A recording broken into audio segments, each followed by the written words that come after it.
Right. In the area of systemic risk, Yes. and this I'm really interested to know the view of a securities commissioner as opposed to a banking regulator. There's a lot of work done on the securities front to ensure payment versus securities type of ameliorating the systemic risk environment.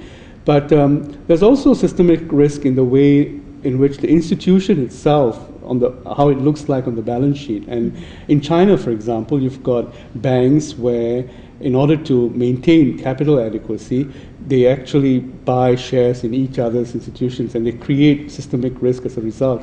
Do you see this whole theme of systemic risk evolving such that we need to look at more elements rather than just following the payment trail in that sense? I totally think that the whole question of systemic risk is critical right now. It needs a lot of analysis. It needs a lot more thought. It's usually been a sort of equated with the Basel rules. It is much more than that. And what we've seen in the financial crisis is that the mischief actually occurred in the capital markets. It occurred in the off-balance sheet vehicles. It occurred in the mortgage brokers. It occurred in the valuations, etc. All of those things lay outside the current prudential framework. And therefore, we need to pull together all of the ideas about what makes up systemic risk and pull them together in a sort of global whole. And I think a lot more thinking needs to be done about it.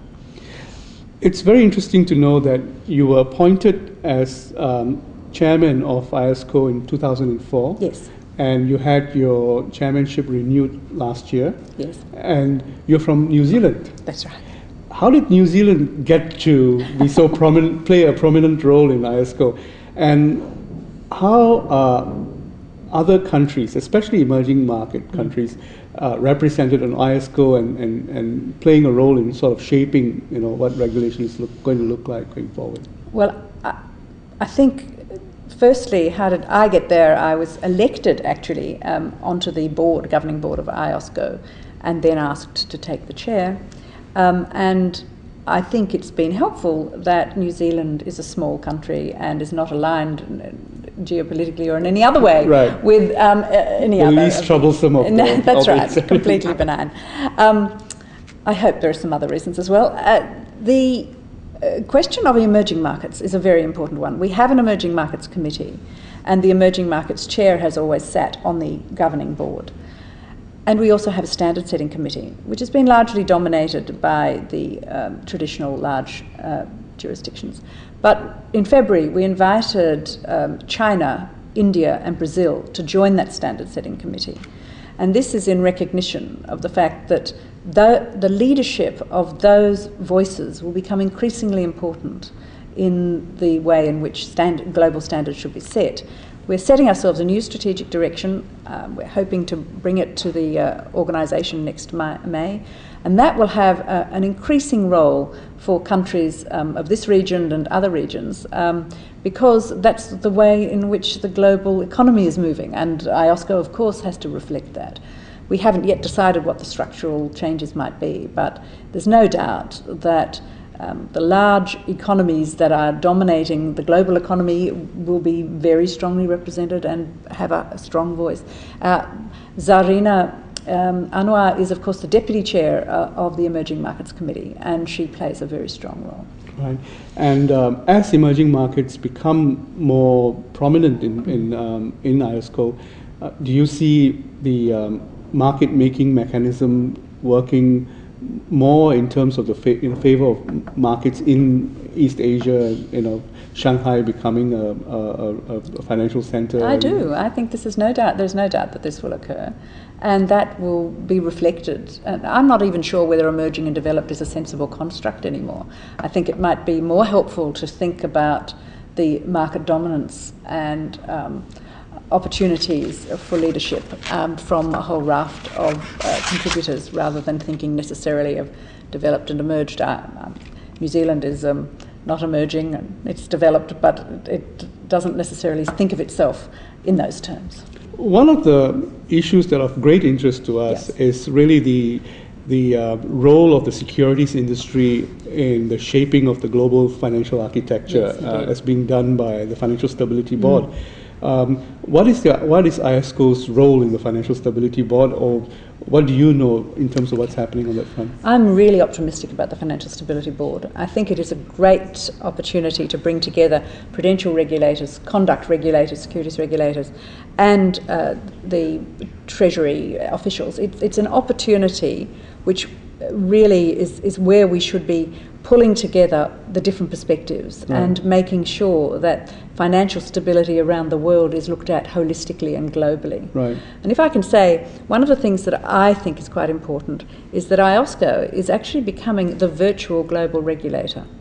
I think people have been talking about, we need a global regulator. Well, I think you should stop looking, actually, because we have one. But because the 20th century was a century of structures, so every time we wanted something new, we put up a new organisation. The 21st century is the century of virtual issues and virtual structures. And markets are virtual, instruments are virtual, and I see IOSCO as the virtual global regulator. It will set the global standards, and then nationally they will be implemented. They'll be audited by the IMF through the FSAP process or by self-assessment. So we will have a... But any organisation that is not a part of IOSCO will resist that. The banking regulators might resist that. Well, I don't think... Firstly, let's say all securities markets regulators around the world are members of IOSCO. Right. And it's my belief that there'll be a market value on complying with these global standards. If you want to be an outlier, you will not get the capital at the same cost. I firmly believe that. Is there a difference in the way IOSCO runs as an organization as opposed to, say, a BIS? I do notice that because you already deal with some of these virtual issues, you move faster, you respond faster, you are more light-footed in terms of the way you respond to some of the challenges. I mean, it's 10 years since Basel II started, and we still haven't, pinned down some of the regulations. Is IOSCO particularly suited to take on this role? I believe so, and I think no one else is. There's no point in saying let the IMF be the global regulator. It won't be. Where do you see resistance coming from, if you work towards that kind of a? I don't think there will be resistance. What I think is countries will see, one, that they have an opportunity to have input into the global standards, and that there will be a market value on accepting them, because post-crisis, I do believe that capital will flow where markets are properly regulated. Jane Diplock, we will continue to follow the work that you're doing. Thank you for speaking to us today. Great pleasure. Thank you.